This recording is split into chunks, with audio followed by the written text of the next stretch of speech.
Assalamualaikum warahmatullahi wabarakatuh. Sobat Safety, materi sharing session yang kedua untuk tokoh K3 Indonesia kali ini akan dibawakan oleh Bapak Desiderius Fibi Indrayana. Beliau adalah pakarnya K3 Konstruksi selaku Ketua K3 Komite maksudnya di Persatuan Insinyur Indonesia. Mari kita simak paparan yang menarik dari beliau. Saya turut juga mengucapkan Assalamualaikum warahmatullahi wabarakatuh. Selamat pagi, salam sejahtera, Om Swastiastu, Namo Buddhaya, dan salam kebajikan. Yang sangat saya hormati dan saya muliakan Pak Suhatman Ramli, Bu Rosela Semaur, dan segenap senior dan guru-guru saya yang hadir di sini. Saya ucapkan salam sehat, salam sejahtera buat Bapak Ibu semuanya. Sesuai dengan undangan dan arahan dari Pak Hasanuddin bahwa konsepnya adalah sharing session pada hari ini, mohon izin saya mungkin tidak menampilkan slide, tetapi saya sifatnya hanya sharing, melaporkan juga kepada Bapak Ibu terkait kegiatan K3 yang sedang saya laksanakan dalam beberapa saat terakhir, khususnya dalam penugasan saya menjadi Ketua Komite K3 pada Persatuan Insinyur Indonesia dan juga menjadi salah satu dari tim pemindahan ibu kota negara Nusantara di Kalimantan Timur. Berbicara terkait bahwa sharing session ini mengangkat tema peran dari milenial terkait peningkatan budaya K3. Kebetulan ini sangat inline karena kebetulan siang hari kemarin saya baru dari ITB juga membahas terkait bagaimana kita meningkatkan budaya K3 khususnya pada sektor konstruksi sebagai sektor yang saya geluti selama ini dan terkhusus lagi pada kegiatan-kegiatan pembangunan di IKN yang memang semuanya harus di speed up, semuanya harus diperhatikan jauh maupun lebih dibanding dari konstruksi lain mengingat IKN menjadi etalase Indonesia bagi dunia baik itu pada kawasan regional maupun global di dunia luas. Pesan dari rekan-rekan stakeholder pairing kita di Kementerian PUPR adalah salah satunya jangan sampai terjadi lagi dengan begitu masifnya pembangunan infrastruktur di Indonesia akan terjadi kondisi yang kita alami pada sektor konstruksi pada rentang waktu 2017 hingga 2018 yang bahkan mengakibatkan sempat adanya moratorium dari Kementerian PUPR terkait begitu banyaknya kecelakaan kerja konstruksi yang menerpa pada kegiatan infrastruktur tersebut.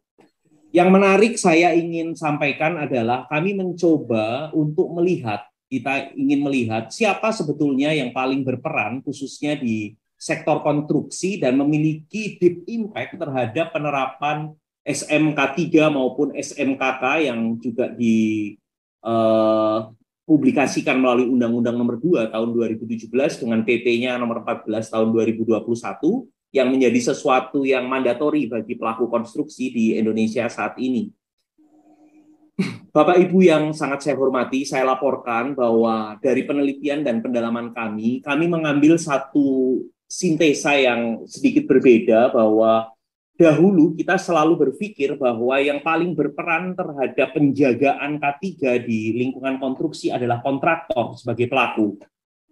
Dalam beberapa penelitian lebih lanjut, kami dapat menarik kesimpulan bahwa sebetulnya ada salah satu pihak yang merupakan representatif dari project owner, yaitu dikenal di Indonesia dengan istilah PPK atau pejabat membuat komitmen menjadi entitas maupun sebagai pihak yang memiliki kemungkinan dan juga memiliki peluang bisa menegakkan K3 yang baik di lapangan. Mengingat secara span of influence, PPK adalah seorang yang memang memiliki kekuasaan tertinggi di lapangan.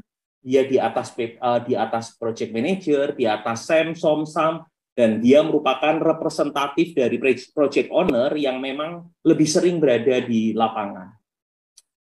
Untuk menyikapi hal tersebut, kita masuk ke Kementerian PUPR kemarin untuk ingin memastikan bahwa siapapun PPK nantinya yang ditugaskan untuk mengawal kegiatan konstruksi di IKN adalah PPK yang memang secara maturity baik itu maturity terkait kemampuan komunikasi, maturity terkait masalah kompetensi, memang sudah terjamin.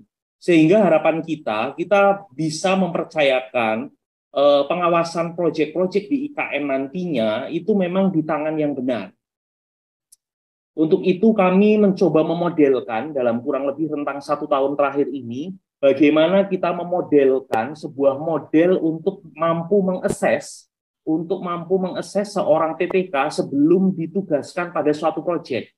Di mana model kami juga sifatnya adalah model yang mampu tidak secara leveling, tetapi secara factorize, itu mampu untuk mengukur dan melihat kemampuan PPK ini lebih cocok di proyek apa sebetulnya. Proyek yang banyak mengedepankan teknologi tinggi tetapi sedikit berinteraksi dengan masyarakat, atau proyek dengan teknologi sedang atau rendah tetapi sangat berinteraksi dengan masyarakat. Dan juga kami memunculkan model untuk melakukan self-assessment dari para PPK itu sendiri untuk melihat secara fair pada posisi di mana sebetulnya dia saat ini, kemampuannya dan sebagainya. Itulah kegiatan yang memang sedang kami geluti, dan mungkin tidak lama lagi, mungkin di akhir November hingga awal Desember, produk itu sudah kami launching kepada Kementerian PUPR sebagai Kementerian Sektor Pembina Jasa Konstruksi di Indonesia.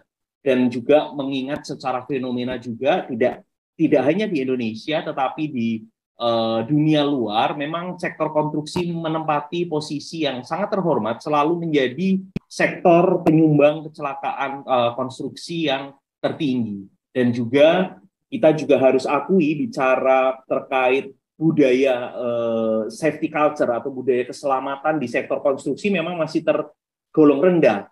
Terakhir kita melakukan penelitian bersama beberapa researcher dari Universitas Indonesia, yaitu Prof. Yusuf Latif, Bapak Dr. Ahmad Suraji, dan Dr. Mahfudianto Rossi, mendapatkan pada rentang tahun 2019 bahwa maturity level terkait sektor konstruksi di Indonesia itu masih di level 2 dari total 5 level, yaitu masih di level reaktif. Itu pada tahun 2019.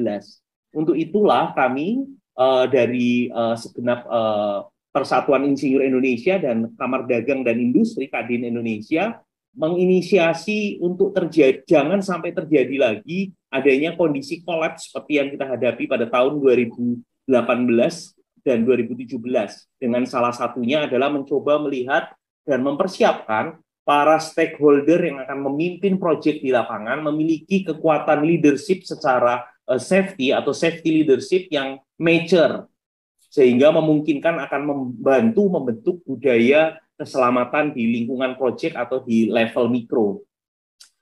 Kita juga tahu mulai tahun 2015 hingga tahun 2022 tahun ini juga, Kementerian Ketenagakerjaan RI dalam setiap tahunnya mencoba merayakan Hari K3 Nasional selalu membuat suatu tagline yang tidak pernah lupa memasukkan kata budaya di sana. Sehingga memang harus kita akui budaya K3 menjadi sesuatu yang menjadi tugas bersama dan bukan sesuatu yang terlalu cepat juga untuk dapat diwujudkan. Butuh proses berkesinambungan dan keterlibatan atau partisipatif semua pihak dari seluruh level. Baik, Pak Hasanuddin, mungkin itu yang bisa saya sharekan, laporan saya kepada para guru saya dan para senior saya tentang kegiatan bagaimana K3 pada sektor konstruksi di Indonesia melalui 2 entitas, yaitu Kadin Indonesia dan PII, dalam rangka menuju menjamin konstruksi infrastruktur yang berkeselamatan pada pembangunan ibu kota negara Nusantara.